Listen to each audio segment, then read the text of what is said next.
palavra do Senhor, vamos a Lucas. Se você trouxe sua Bíblia, abra, por favor, no Evangelho, segundo escreveu Lucas, capítulo 15. Lucas, capítulo 15.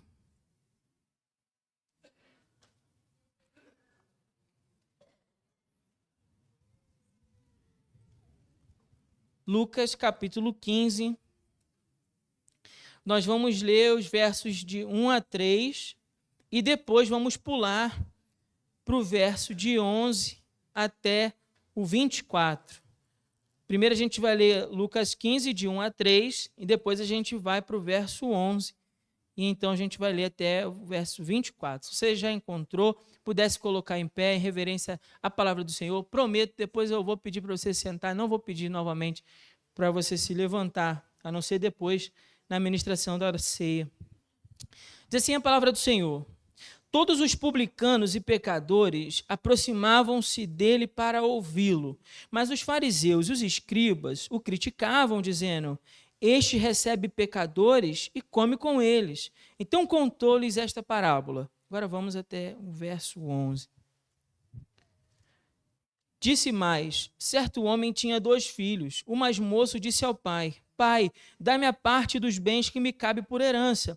Então o pai repartiu seus bens entre eles. Poucos dias depois, o filho mais moço, juntamente com todas as suas coisas, partiu para um país distante e lá desperdiçou seus bens, vivendo de modo irresponsável. E depois de gastar tudo, houve naquele país uma grande fome, e ele começou a passar necessidade. Então se colocou a serviço de um dos cidadãos do país, e este o mandou para os seus campos para cuidar de porcos. Ele desejava encher o estômago com as alfarrobas que os porcos comiam, mas ninguém lhe dava nada. Ele, porém, caindo em si, disse: quantos empregados de meu pai têm fartura de comida, e eu estou aqui passando fome? Vou me levantar, irei até meu pai e lhe direi: pai, pequei contra o céu e contra ti, não sou mais digno de ser chamado teu filho. Trata-me como um dos teus empregados. E levantando-se, foi para seu pai. Estando ele ainda longe, seu pai o viu, e encheu-se de compaixão, e correndo, lançou-se ao seu pescoço e o beijou. E o filho lhe disse: pai, pequei contra o céu e contra ti, não sou mais digno de ser chamado teu filho.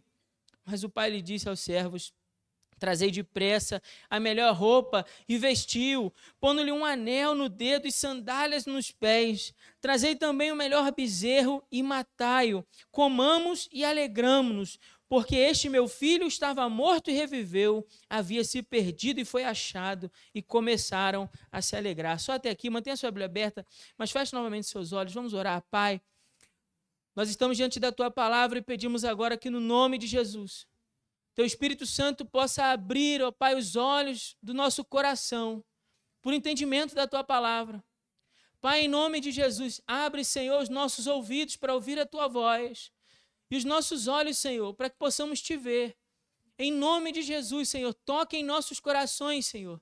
Tira de nós, Senhor, o coração de pedra, coloque em nós um coração de carne, um coração que arda, que bata, que deseja a Tua presença.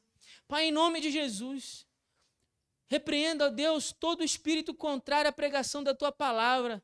Em nome de Jesus, que nada e nem ninguém agora seja impedimento à pregação do Teu Evangelho, e que a Tua palavra possa produzir em nós salvação, transformação, para a glória do Teu nome.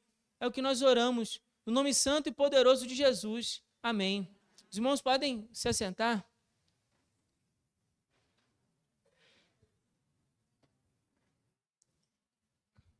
O capítulo 15 do livro de Lucas registra 3 parábolas. 3 parábolas. A primeira parábola é a parábola da ovelha perdida. Isso está registrado dos versos 4 até o verso 7. Se você puder, mantenha sua Bíblia aberta para que você possa ir acompanhando ao longo da exposição. Do 4 ao 7, um homem possuía 100 ovelhas, mas perdendo uma, deixou as 99 e foi em busca daquela que se tinha perdido. Quando ele encontrou, diz a Bíblia, quando ele encontrou aquela ovelha perdida, ele se juntou com seus amigos e celebrou uma grande festa, por ter reencontrado a sua ovelha perdida. A segunda parábola é a parábola da dracma perdida. Dracma era uma moeda da época, um valor específico da época, como se você tivesse aí 10 moedas, por exemplo, de R$1, e aí diz o texto que uma mulher que possuía 10 dessas moedas perdeu uma, mas mesmo tendo perdido uma, ela varre toda a casa e arruma toda a casa até encontrar aquela uma moedinha que ela havia perdido. E quando ela encontra aquela moeda, ela chama suas amigas e celebra também uma grande festa por aquela moeda que ela havia encontrado. A terceira parábola é a parábola do filho perdido, que nós lemos aqui do verso 11 até o verso 24. Na verdade, essa parábola vai até o verso 22. Nós lemos até o verso 24 apenas. Mas aqui já dá para a gente saber do que trata essa parábola. Essa parábola trata de um homem que possuía 2 filhos.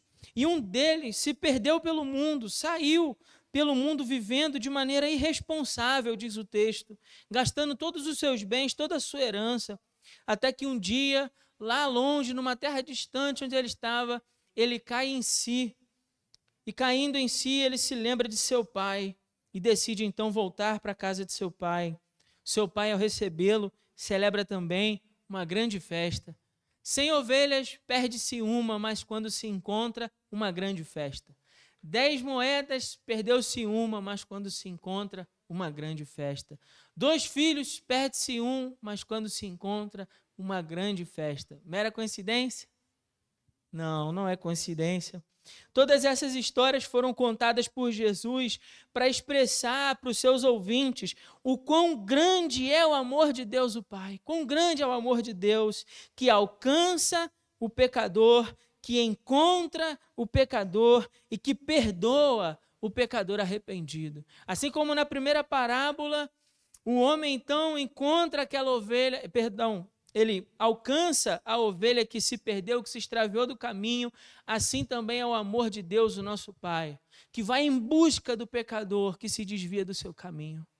Assim como aquela mulher varreu toda a casa em busca daquela moeda que havia se perdido, assim também é o amor de Deus. Quando um de nós se perde, ele vai e recupera aquele que se perdeu, vai à procura do que se perdeu.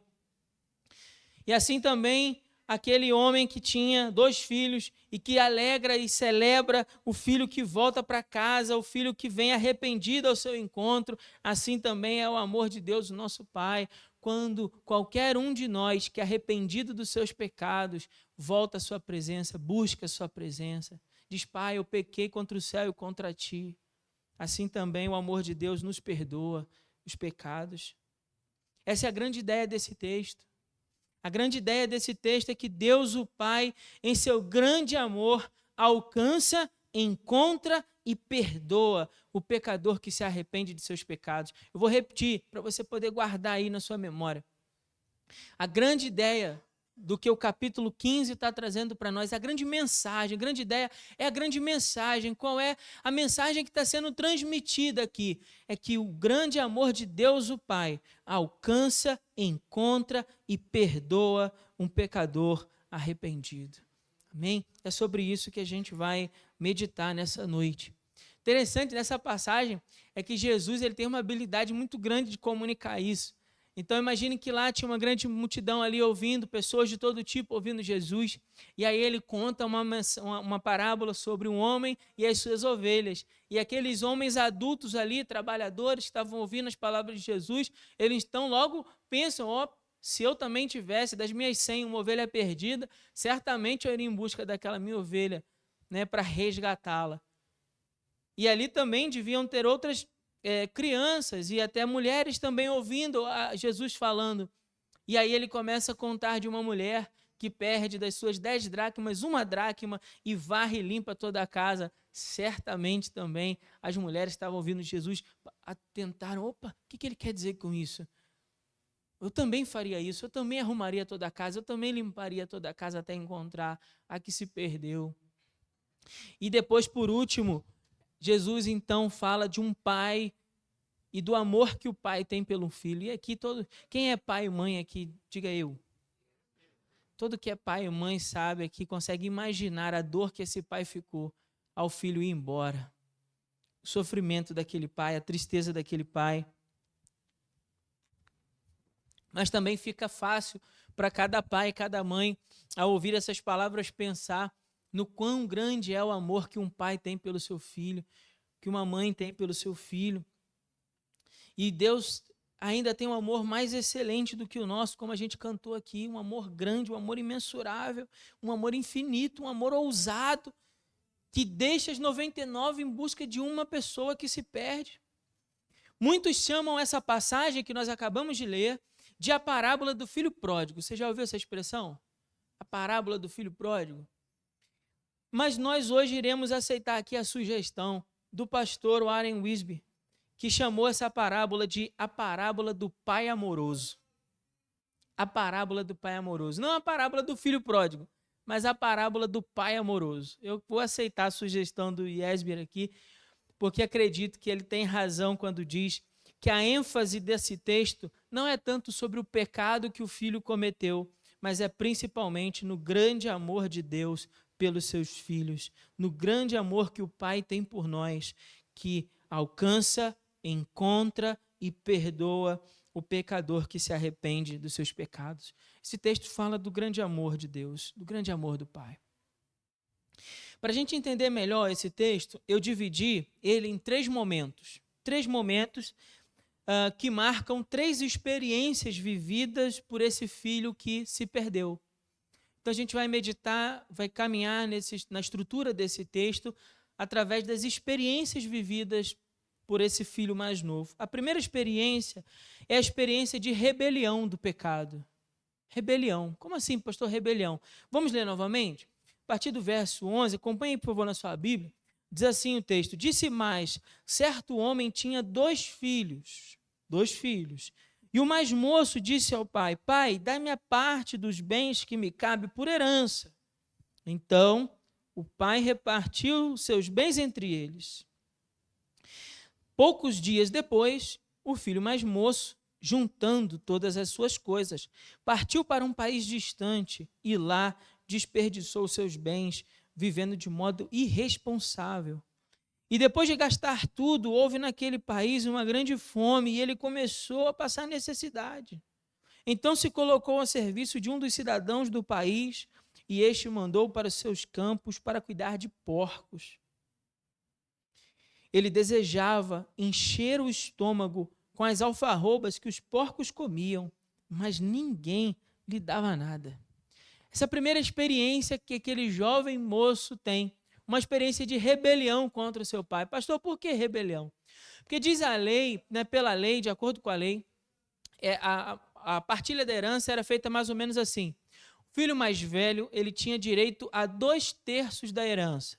2/3 da herança. Então, sendo 2 filhos, imaginando que esse homem não tivesse outros filhos, a herança deveria ser dividida da seguinte maneira. O filho mais velho, por ser o primogênito, receberia 2/3 da herança. Isso era a lei de Israel naquele tempo. O filho mais novo receberia 1/3 dessa herança. Só que a partilha dos bens só deveria acontecer quando o pai ou morresse, certo? Porque aí o pai morreu, então partilham-se os bens. Ou então o pai já estivesse com uma idade tão avançada e desejando se aposentar, antes de morrer, ele então chamasse os filhos e, por iniciativa do pai, ele fizesse a partilha dos bens. Deu para entender? Sim ou não? Sim. Se você não tiver entendido, os nossos visitantes aí, nosso código aqui na igreja é você coçar a nuca, assim, ó. Você coça a nuca, eu vou sacar que você não entendeu e vou tentar explicar de outra forma, tá bom? Fica tranquilo que ninguém que está atrás de você vai se preocupar com isso, não. Tá certo? Mas então o pai é que deveria tomar a iniciativa. O ponto aqui no texto é, quem toma a iniciativa é o filho mais novo. Isso é uma desonra. Isso é uma desonra. Pela lei, ele não está fazendo nada ilegal, mas não é aconselhado, não é direito, não é correto que o filho mais novo fizesse isso, tomasse essa iniciativa. Certo? O filho mais novo, então, agindo dessa forma, ele está até agindo dentro da lei, sim, tudo bem, porém a atitude dele não foi amorosa com o seu pai, percebe? Não há amor aqui pelo pai. O gesto dele não é um gesto que transmita amor, carinho pelo pai. O gesto dele, pelo contrário, representava rebeldia, uma insubordinação com o pai, até mesmo falta de amor, pura e simplesmente. É como se o filho mais novo dissesse para o pai: eu preferia que você estivesse morto. É isso. É isso que o filho está dizendo para o pai. Eu preferia, papai, que você tivesse morto. Me dá o que é meu. Eu vou embora. Você fica aí com seu filho. Eu vou viver minha vida. É isso que ele está dizendo, percebe? Como isso é duro. Como isso não tem carinho, não tem amor. Como isso é uma atitude rebelde. Ele também está dizendo com a sua atitude algo mais ou menos assim: pai, eu não tenho mais nenhum prazer de viver com você. Eu não tenho prazer nenhum de viver mais com você. É isso que ele está dizendo. Mas o pai, ainda assim, diz o texto, que pela rebeldia, a lei permitia que o pai levasse o menino a público, e se esse filho fosse rebelde, ele poderia então apedrejá-lo até a morte. O pai não faz isso. O pai permite que ele vá. Diz o texto que ele faz a partilha então dos bens, entrega, e o mais novo vai pelo mundo. E no que ele vai para o mundo, ele vai para um país distante, para uma terra distante. É como se ele dissesse: agora eu estou sem amarras, agora nada mais me impede, nada mais me prende. Eu estou livre das amarras do meu pai, da casa do meu pai, do código moral do meu pai. Eu vou fazer o que me der na telha. Vou viver de acordo com as minhas próprias regras. Vou ser livre, pensava ele. E é justamente aqui que com frequência nós tropeçamos. Porque acreditamos que seremos mais felizes seguindo o nosso próprio caminho, nossas próprias vontades, satisfazendo os desejos do nosso coração, mais do que nos submetendo à vontade e à sabedoria do Pai. Quando você busca o seu próprio caminho, quando você busca seguir os desejos do seu próprio coração, mais do que fazer a vontade de Deus, você está em grande perigo. Escute, preste atenção. Quando você sai por aí, seguindo o seu próprio coração, seguindo os seus próprios desejos, acreditando que fazer a sua vontade vai te fazer mais feliz do que seguir a vontade de Deus para você, quando você acredita nisso, cuidado, você está em grande perigo. A Bíblia tem uma expressão para pecado que é muito interessante.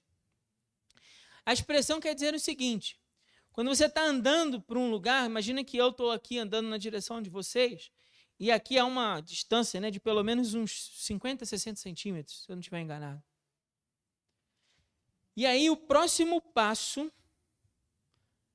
que é uma expressão paraptoma, que você lê na Bíblia de vez em quando, né? Escrito transgressão. Você já leu essa palavra na Bíblia? Transgressão. A palavra que aparece lá no grego é paraptoma. É quando você dá um passo e o último passo vai te levar à morte. É como se o último passo, ele está dizendo assim, é o passo em falso que faz você cair no abismo. E é isso que ele está dizendo. É uma outra expressão que a Bíblia traz para dizer o pecado. Porque o pecado faz isso com você, faz isso comigo.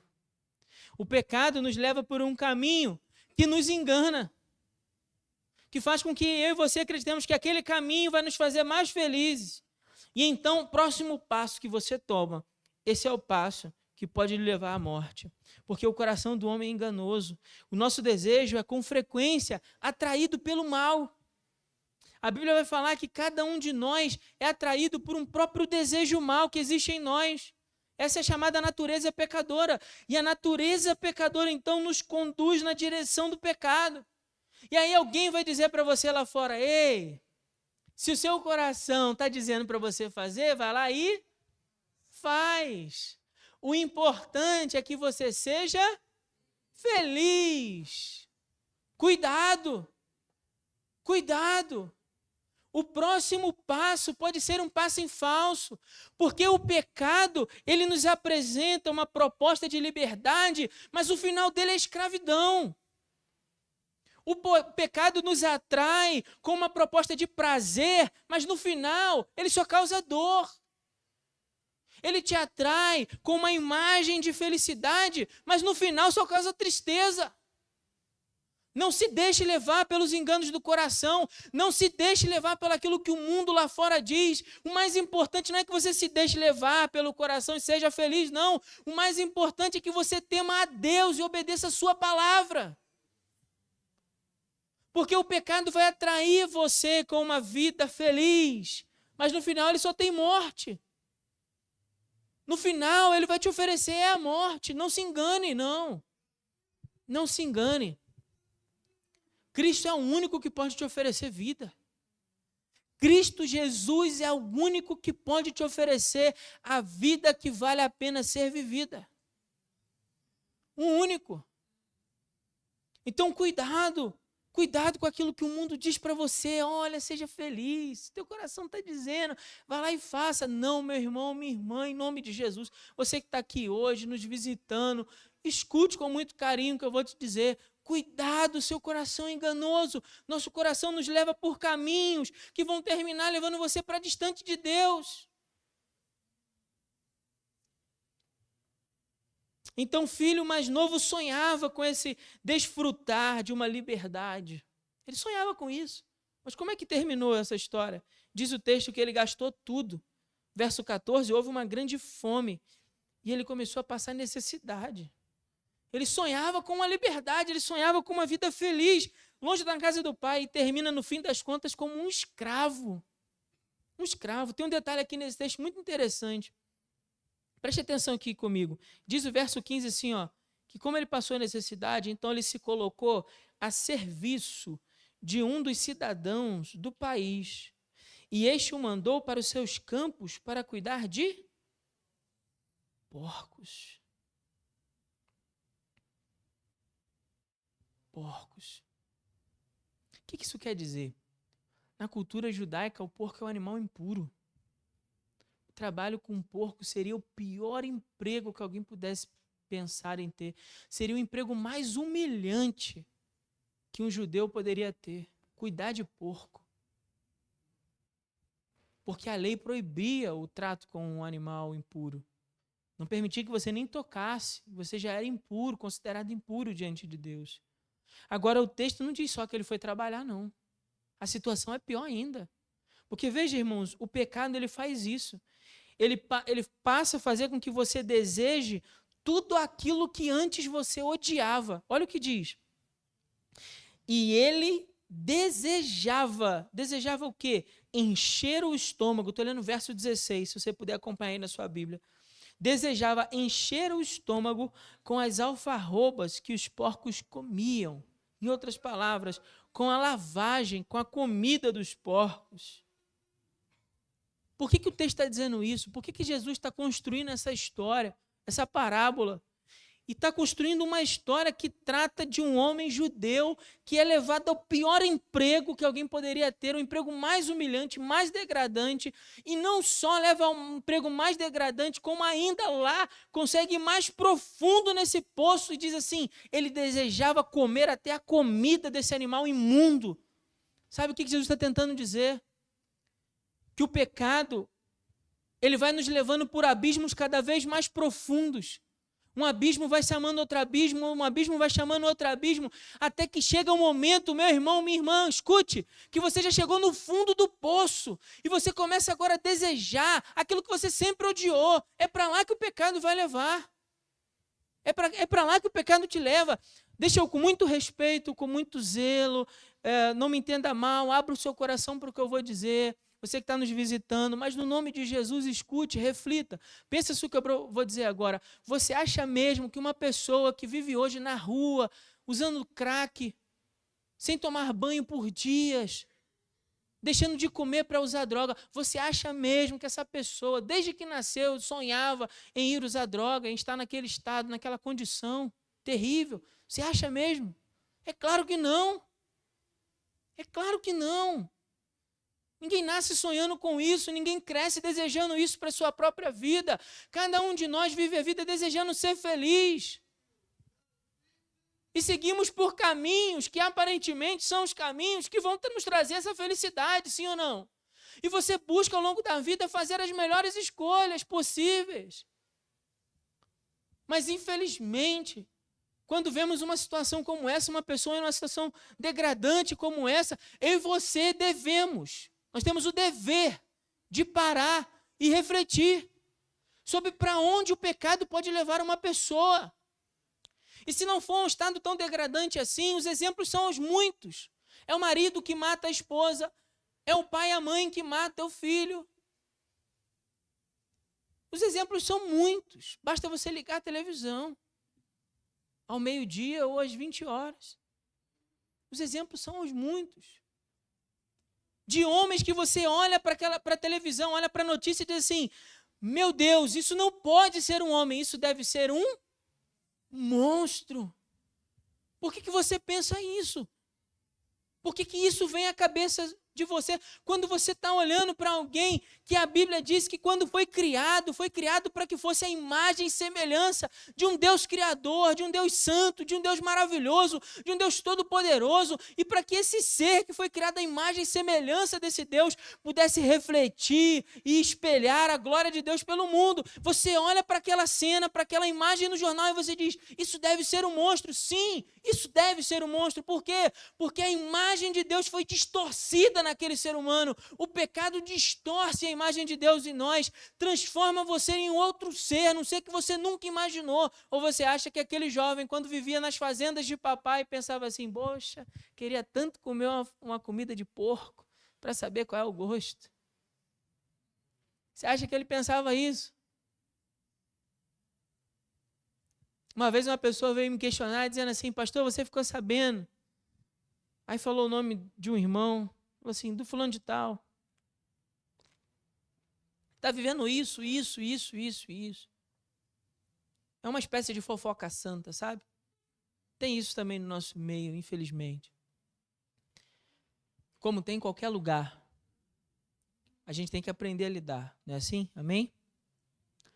E aí aquele irmão veio com tanta vontade, pastor, está fazendo isso. Eu digo assim, olha, você lembra da parábola? E falei do filho pródigo para ele entender logo do que se tratava. Lembro. E você lembra o que ele no final da parábola estava desejando comer? Lembro. Então, isso é para mostrar que eu e você, quando estamos distantes da casa do Pai, passamos a desejar as coisas que antes odiávamos. E aquilo que aconteceu com esse irmão, que aconteceu com o filho pródigo, também pode acontecer comigo e com você. Aonde isso começa, pastor? Quando a gente começa a pensar que a vida lá fora, que uma vida distante de Deus é o que nos fará verdadeiramente felizes, quando na verdade só tem tristeza para nós lá. Só há tristeza.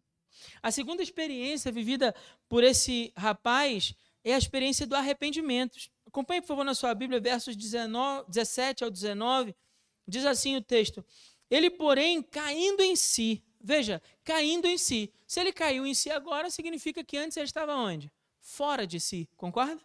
Fora de si, mas agora ele caiu em si, ele acordou, ele despertou. Quantos empregados de meu pai têm fartura de comida e eu estou aqui passando fome? Eu vou me levantar, irei até meu pai e lhe direi, pai, pequei contra o céu e contra ti, não sou mais digno de ser chamado teu filho, trata-me como um dos teus empregados. Veja, o caminho para o arrependimento daquele jovem começou quando ele se lembrou da generosidade do pai. Ele se lembrou que o pai é tão generoso, que até os empregados na casa do pai comem melhor do que a situação que ele estava. Então ele pensa assim, bom, se eu voltar para o meu pai, ele pode até não me aceitar como filho diante do que eu fiz com ele. Eu saí de casa em rebelião, em rebeldia. Mas pode ser que meu pai, mesmo não me aceitando como filho, se ele me aceitar como empregado, eu estou no lucro. É melhor servir na casa do meu pai do que viver nessa escravidão e miséria. Eu vou repetir para você entender esse negócio aqui. É melhor servir na casa do pai do que viver na escravidão do pecado e na miséria. Ele reconheceu que era melhor. Ele reconheceu que ser livre naquela terra distante era, na verdade, pura escravidão. E a bondade de Deus que conduziu, a bondade do Pai, conduziu aquele rapaz ao arrependimento de volta a casa. E é a bondade de Deus nas nossas vidas também que nos conduz ao arrependimento na sua casa. Ei, escute, você que está aqui nessa noite. O que te trouxe aqui não foi porque alguém convidou você, não. O que te trouxe aqui foi a bondade do Pai, para que você pudesse estar na casa dele e para que na casa dele você pudesse cair em si da sua condição, do quão distante você andou por aí, para que isso te conduzisse ao arrependimento. Se ele tivesse pensado apenas em si mesmo, na fome, na saudade, na solidão, no estado em que havia chegado, ele teria entrado em desespero, em profundo desespero. Mas toda aquela circunstância difícil o ajudou a olhar para o Pai. E agora, sobre uma nova ótica, sobre um novo olhar, isso lhe deu esperança de voltar. Veja que ele faz aqui todo um plano, né? Ele faz todo um plano, ele diz assim, eu vou lá no meu pai, eu vou dizer, pai, pequei contra o céu, pequei contra ti, não sou digno de ser chamado teu filho, trata-me como um dos teus empregados. Ele prepara, como se ele estivesse falando consigo mesmo, preparando ali, como é que ele vai abordar o pai. Agora a gente vai para a terceira experiência desse rapaz, a partir do verso 20. O caminho de volta para casa começa a partir do verso 20, que diz assim, e levantando-se, foi para o seu pai. E estando ele ainda longe, preste bem atenção, estando ele ainda longe, seu pai o viu. Pense nessa cena, tente imaginar isso por alguns segundos. Eu vou voltar aqui, vou começar a ler de novo, e você deixa sua mente aí criativa, essa mente maravilhosa que Deus te deu. Imagine por um instante essa cena. E levantando-se, ele se levanta lá do trabalho com os porcos, diz para si mesmo, vou voltar para casa, e começa, se põe de pé, vem andando e pensando, eu vou dizer ao meu pai, pai, pequei contra o céu, pequei contra ti, e ele foi, e estando ele ainda longe, na porta lá daquela fazenda, o seu pai o viu, eram olhos de misericórdia, ele encheu-se de compaixão, e correndo, ele tinha pés de misericórdia, lançou-se ao pescoço, eram braços de misericórdia, e o beijou, eram lábios de misericórdia. Que Pai misericordioso esse, que Deus misericordioso esse o nosso. Observe como Deus é misericordioso. É claro que esse Pai aqui, humano, ilustra a atitude do Pai Celeste para com o pecador que se arrepende dos seus pecados. A Bíblia diz que Deus, o Pai, é rico em misericórdia e é rico em graça. Quando você levanta, Ele já viu você porque Ele tem olhos de misericórdia. Quando você pensa em vir ao encontro dEle, Ele já corre na sua direção porque há pés de misericórdia. Ele se lança ao seu pescoço porque Deus tem braços de misericórdia. Ele beija você porque há nele lábios de misericórdia. Esse é um Deus misericordioso nosso. Se você tão somente se arrepender dos seus pecados e confessar Cristo como Senhor e Salvador de sua vida, Ele hoje te perdoa os pecados e purifica você do pecado, purifica você da escravidão, das amarras, purifica você da lama e da sujeira que o pecado te lançou, para que você possa ser restaurado na presença do Senhor nessa noite. Creia nisso. Ele tem braços de misericórdia para que possam alcançar você.